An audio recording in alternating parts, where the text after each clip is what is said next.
কালো সাহাবী, দেখতে খাটো, হাত পাগুলো ছিল খাটো খাটো। মদিনার কেউ তারে পছন্দ করতো না। কয়েকদিন আগে ইসলাম কবুল করেছে, আল্লাহর নবীর পাশে বসা, মনটা খারাপ।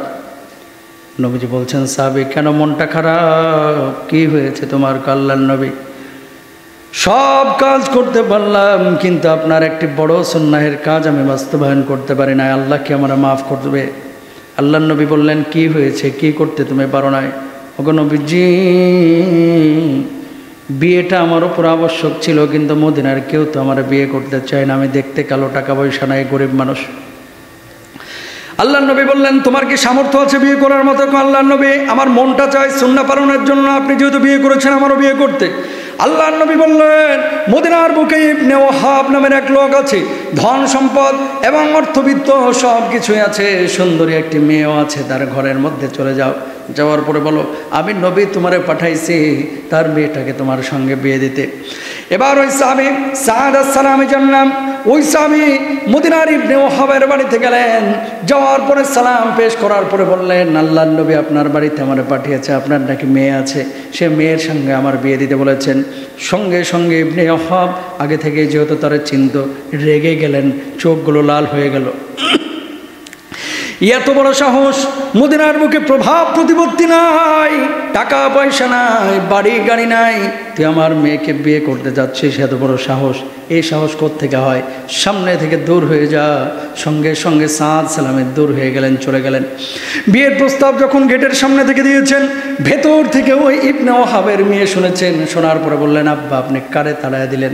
কয়, দেখ মা, কত বড় সাহস, নবীজির পক্ষ থেকে এসেছে তোর বিয়ে করার জন্য, দেখতে কালা, ঠোঁট ফাটা, পা হাত ছোট ছোট, টাকা পয়সা নাই, প্রভাব প্রতিপত্তি নাই, মেয়ে কেমন মেয়ে চিন্তা করেন। বাবাকে জবাব দিচ্ছেন, ও বাবা, যে যুবক বিয়ে করার জন্য এসেছিল ও মূলত আমাকে বিয়ে করার জন্য এসেছেন নবীজির আদেশে, তুমি ওই যুবককে ফিরিয়ে দিয়ে মূলত নবীজিকে অমান্য করেছ। আল্লাহু আকবার। কয়, মা এটা আবার কেমন কথা? কয়, আল্লাহর নবী যে যুবককে আমার জন্য পাঠিয়েছে, ও কালো হোক, ল্যাংড়া হোক, লুলা হোক, গরিব হোক, মিসকিন হোক, ফকির হোক, আমি ওই যুবককে বিয়ে করবো। বলুন সুবহানাল্লাহ। ইবনে ওয়াহাব দিছেন দৌড়, আল্লাহর নবীর কাছে এসে বললেন, ইয়া রাসূলুল্লাহ, ওগো নবীজি, আপনি এই মেয়েকে বিয়ে করার জন্য এই যুবককে পাঠিয়েছিলেন, আমি বুঝতে পারি না, ওরা দূর দূর করে তাড়িয়ে দিয়েছি, অপমানিত করে। আল্লাহর নবী, আমার মেয়ে বুঝতে পেরেছে আমার মেয়ে বিয়ে করার জন্য রাজি আছে, আপনি বিয়ের ব্যবস্থা করেন। আল্লাহর নবী এবার সাদ সালামীকে ডাকলেন, ও সাদ সালামী, বিয়ের জন্য রেডি হও, বিয়ের জন্য রেডি হও, তোমার বিয়ের ব্যবস্থা করে দিয়েছি। সাদ সালামী বললেন, আল্লাহর নবী, মোহরানা দিব কোত্থেকে? কয়, 400 দিরহাম মোহরানা দিবা। আল্লাহর নবী, 400 দিরহাম কেন? 4 দিরহামও আমার কাছে না, আমি কোত্থেকে মোহরানা দিব? আল্লাহর নবী বললেন, যাও ওসমানের কাছে যাও, আলী ইবনে আফফানের কাছে যাও, যাওয়ার পর আমার কথা বলো, 200 দিনার করে দিরহাম করে তোমাদেরকে দিবে, 400 দিরহাম নিয়ে, দিনার নিয়ে তুমি তারপরে বিয়েটা করে ফেলো। এবার তিনি রাজি হলেন। 400 দিরহাম ওনাদের কাছ থেকে নিয়ে আসার পর আল্লাহর নবীর কাছ থেকে বিদায় নিলেন, বিয়ে করার জন্য রেডি হচ্ছেন। বাজারে গিয়েছেন কিছু কেনাকাটা করার জন্য। যুদ্ধের ময়দানে তখন আওয়াজ, কোনো শব্দ তিনি শুনতে পান নাই। বাজারের মধ্যে যখন কিছু কেনাকাটা হয়েছে, হঠাৎ দূর থেকে আওয়াজ আসছে, জিহাদ জিহাদ বলে স্লোগান শুরু হয়ে গেছে। বুঝতে বাকি রইল না, আল্লাহর নবী সাল্লাল্লাহু আলাইহি ওয়াসাল্লামের সঙ্গে জিহাদ ঘোষণা হয়েছে কাফেরদের আর মুমিনদের মধ্যে। সঙ্গে সঙ্গে ওই কেনা জিনিসগুলোকে দোকানের মধ্যে ফেরত দিয়ে বললেন, ও ভাই, বিয়ে আমি পরে করব, এই জিনিসগুলো ফেরত নাও, এই কাপড়গুলো ফেরত নিয়ে তুমি আমার বিয়ের কাপড়ের বদলতে তরবারি আর বল্লমের ব্যবস্থা করে দাও। বিয়ের কাপড়গুলো ফিরিয়ে দিয়ে তরবারি আর বল্লমের ব্যবস্থা করা হলো। মনে মনে চিন্তা করলেন, আজকে যদি আমি বিয়ে করি, আল্লাহ রাব্বুল আলামিন বিয়ের বিধান দিয়েছেন, আজকে রাত্রে আমার বাসর হবে আমার স্ত্রীর সঙ্গে, আর যদি জিহাদের ময়দানে গিয়ে আমি শহীদ হয়ে যাই, আল্লাহ রাব্বুল আলামিনের জান্নাতে হুরদের সঙ্গে আমার বাসর হবে। বলুন আল্লাহু আকবার। সব কিছু ঘুরিয়ে দিলেন, দেওয়ার পরে জিহাদের ময়দানে চলে গেলেন। মনের মধ্যে আর একটা চিন্তা, জিহাদের ময়দানে আল্লাহর নবী বিশ্বনবী সাল্লাল্লাহু আলাইহি ওয়াসাল্লাম যদি আমার দেখে চিনে ফেলেন, তাহলে আমার দূর দূর করে তাড়ায় দেবেন, কারণ আজকে আমার বিয়ে নবীজি নিজেও জানেন। এই জন্য মুখের মধ্যে মাফলার পেঁচে নিলেন, কাপড় পেঁচে নিলেন, যাতে করে জিহাদের ময়দানে আল্লাহর নবী চিনতে না পারেন যে আমি কোন সাহাবী। মুখটারে পেঁচায় যখন যুদ্ধ করছেন, এমন মুহূর্তে তার ঘোড়ার ওপরে যখন আঘাত করা হলো, মাটিতে লুটিয়ে পড়েছেন, মুখ থেকে কাপড়টা খুলে গেছে।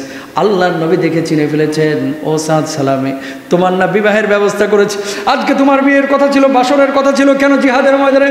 আল্লাহর নবী, জিহাদের ময়দানে যদি শহীদ হয় তাহলে তো আমার বাসর হবে আল্লাহর জান্নাতে হুরদের সঙ্গে। ও আল্লাহর নবী, জান্নাতের আশায় আজকে আমি শাহাদাতের তামান্না নিয়ে জিহাদের ময়দানে বাসর রাত থেকে চলে এসেছি, বিয়ে থেকে তো উঠে চলে এসেছি, বলুন আল্লাহু আকবার।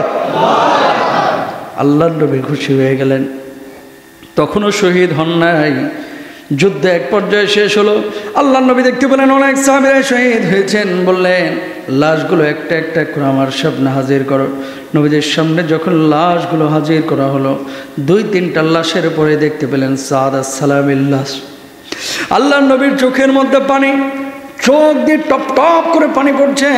নবীজি চোখের দিকে তাকাচ্ছেন, সাদ সালামের দিকে তাকাচ্ছেন আর কাঁদতেছেন। আবার মাঝে মাঝে মাথাটাকে আকাশের দিকে তুলে মুচকে হাসছেন লাশের সামনে। সাহাবীরা বললেন, ওগো নবীজি, এমন দৃশ্য তো জীবনে দেখি নাই। লাশ আপনার সামনে, এতজন সাহাবীর, এই সাদ সালামের চেহারার দিকে তাকায় আপনি হাসতেছেন আবার কাঁদতেছেন, কারণটা কি? আল্লাহর নবী বললেন, আজকে তার বিয়ের কথা ছিল, বিয়ের মঞ্চ থেকে সে যে উঠে এসে জিহাদের ময়দানে শহীদ হইল, এই দুঃখে আমি কাঁদতেছি, তার জন্য আমার মনটা খারাপ। আর যখন আকাশের দিকে তাকাচ্ছি, আমি দেখতে পেলাম হুরেরা তার অভ্যর্থনা দেওয়ার জন্য সবাই অপেক্ষমান। বলুন সুবহানাল্লাহ। ও ভাই,